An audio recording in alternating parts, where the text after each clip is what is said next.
परमात्मने नमः। अथ चतुर्थोऽध्यायः ज्ञानकर्मसन्न्यासयोगः। श्रीभगवानुवाच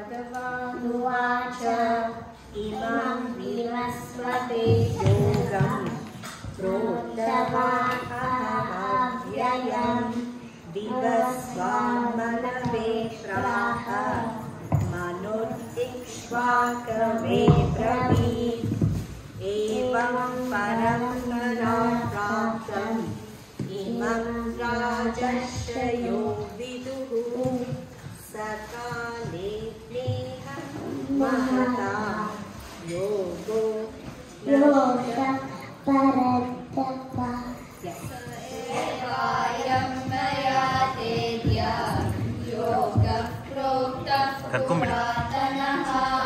भक्तोऽसि मे सखा चेति रहस्यं एतदुत्तमम्।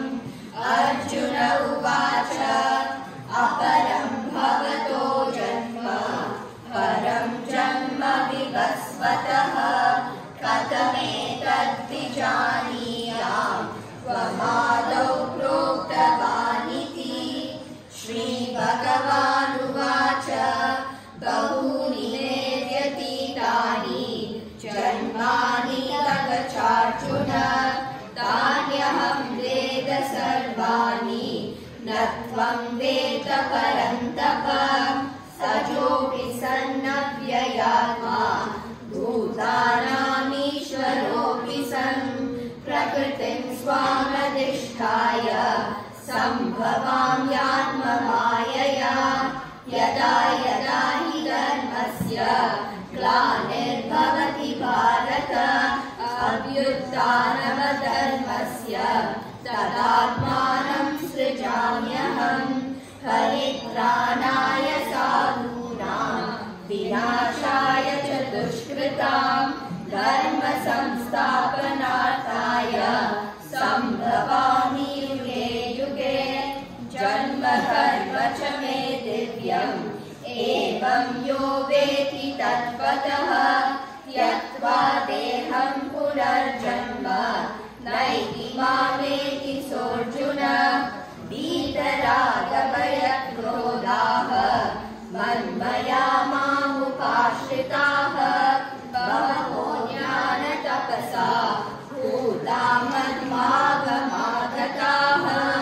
ये यदा मां प्रपद्यन्ते तांस्तथैव भजाम्यहम्। मम वर्त्मानुवर्तन्ते मनुष्याः पार्थ सर्वशः काङ्क्षन्त कर्मणां सिद्धिं यजन्त इह देवताः।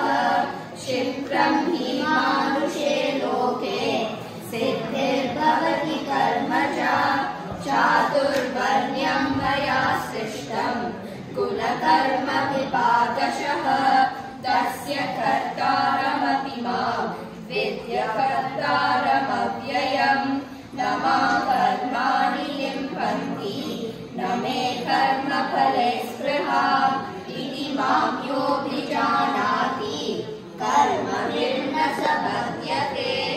एवं ज्ञात्वा कृतं कर्म पूर्वैरपि मुमुक्षुभिः कुरु कर्मैव तस्मात् त्वं पूर्वतरं कृतं किं कर्म किमकर्मेति कवयोऽप्यत्र मोहिताः। तत्ते कर्म प्रवक्ष्यामि यज्ञात्वा मोक्ष्यसे शुभात्।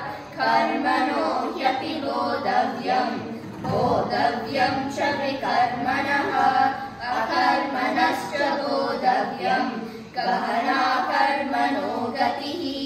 कर्मण्यकर्म यः पश्येत् अकर्मणि च कर्म यः स बुद्धिमान् मनुष्येषु स युक्तकृत्स्न कर्मकृत्। यस्य सर्वे समारम्भाः कामसङ्कल्पवर्जिताः ज्ञानाग्निदग्धकर्माणं तमाहुः पण्डितं बुधाः। त्यक्त्वा कर्मफलासङ्गं नित्यतृप्तो निराश्रयः कर्मण्यभिप्रवृत्तो हि नैव किञ्चित् करोति सः। इति श्रीमद्भगवद्गीतासु उपनिषत्सु ब्रह्मविद्यायां योगशास्त्रे श्रीकृष्णार्जुनसंवादे ज्ञानकर्मसन्न्यासयोगो नाम चतुर्थ